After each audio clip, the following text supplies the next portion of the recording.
As the crisis deepened, Lincoln wondered how he could be effective in fighting slavery while maintaining his identity in the crumbling Whig Party, and all of these various movements were swirling around him.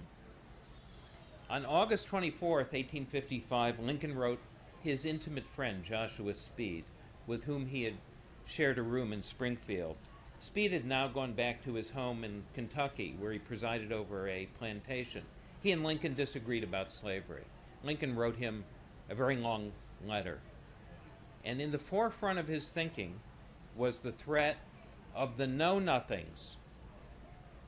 "I am not a know-nothing, that is certain," wrote Lincoln. "How could I be? How can anyone who abhors the oppression of Negroes be in favor of degrading classes of white people? Our progress in degeneracy appears to me to be pretty rapid. As a nation, we began by declaring all men are created equal. We now practically read it all men are created equal except Negroes.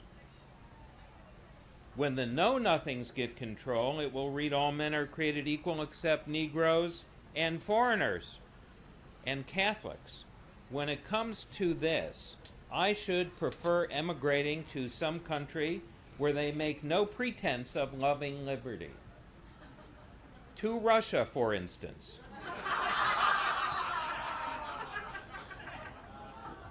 Where despotism can be taken pure and without the base alloy of hypocrisy."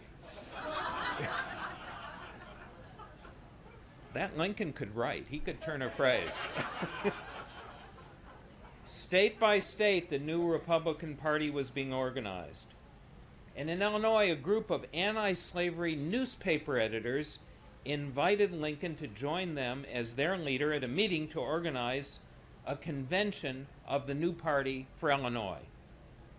Lincoln was absent at the time, recalled Herndon, and believing I knew what his feelings and judgment on the vital questions of the hour were, I took the liberty to sign his name to the call.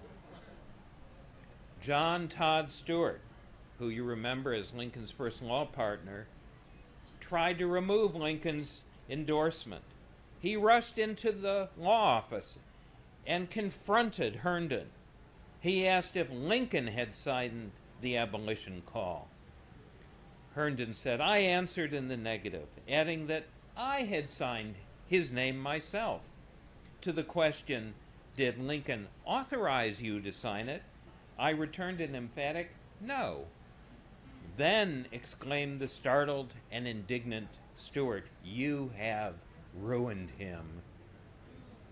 I thought I understood Lincoln thoroughly, Herndon wrote, but in order to vindicate myself, if assailed, I immediately sat down after Stewart had left the office and wrote Lincoln, who was then in Tazewell County attending court, a brief account of what I had done and how much stir it was creating in the ranks of his conservative friends. If he approved or disapproved my course, I asked him to write or telegraph me at once. In a brief time came his answer, and this is what Lincoln wrote in a telegram to Herndon. "All right, go ahead. We'll meet you, radicals and all." At that meeting, on February 22nd, 1856, which happened to be George Washington's birthday, George Schneider, the editor of the leading German-language newspaper in Illinois, the Staatszeitung of Chicago, proposed a plank to denounce the know-nothings. And the nativists present at the meeting opposed it. The conference to create the Republican Party threatened to collapse. Schneider announced he would finally submit his resolution to Lincoln and abide by his decision. "Gentlemen," declared Lincoln, "the resolution introduced by Mr. Schneider is nothing new. It is already contained in the Declaration of Independence." This declaration of Mr. Lincoln, Schneider recalled, saved the resolution, and in fact helped to establish the new party on the most liberal democratic basis. Therefore, Lincoln's judgment made possible the creation of the Illinois Republican Party, which became the instrument that would, in 4 years, carry him to the Republican nomination for president.